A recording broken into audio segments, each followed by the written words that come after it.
સૌરાષ્ટ્રના વિસ્તારોને વધુ સારી કનેક્ટિવિટી પ્રદાન થશે। પોરબંદર, જામનગર અને દ્વારકા જિલ્લામાં રાષ્ટ્રીય ધોરીમાર્ગ અપગ્રેડ થશે।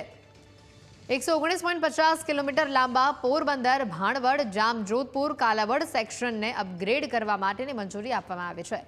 1291.2 કરોડના ખર્ચે અપગ્રેડ તેને કરવામાં આવશે અને આ મંજૂરી આપવામાં આવી ચૂકી છે। આ પ્રોજેક્ટ રોડ પોરબંદર નજીક રાષ્ટ્રીય ધોરીમાર્ગ 51 સાથેના જંકશનથી શરૂ થાય છે અને ભાણવડ, જામજોધપુરને તે જોડે છે તથા કાલાવડ નજીક રાષ્ટ્રીય ધોરીમાર્ગ 927D સાથે તેના જંકશન ઉપર સમાપ્ત થાય છે।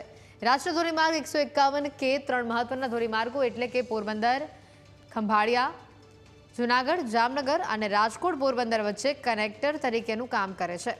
ગ્રીડ સેપરેટેડ સ્ટ્રક્ચર, 8 મુખ્ય પુલ અને 10 બાયપાસ સાથે આ હાઈવેનું અપગ્રેડેશન કરવામાં આવ્યું છે। ગુજરાતના સૌરાષ્ટ્ર પ્રદેશને વધુ સારી કનેક્ટિવિટી પ્રદાન કરશે।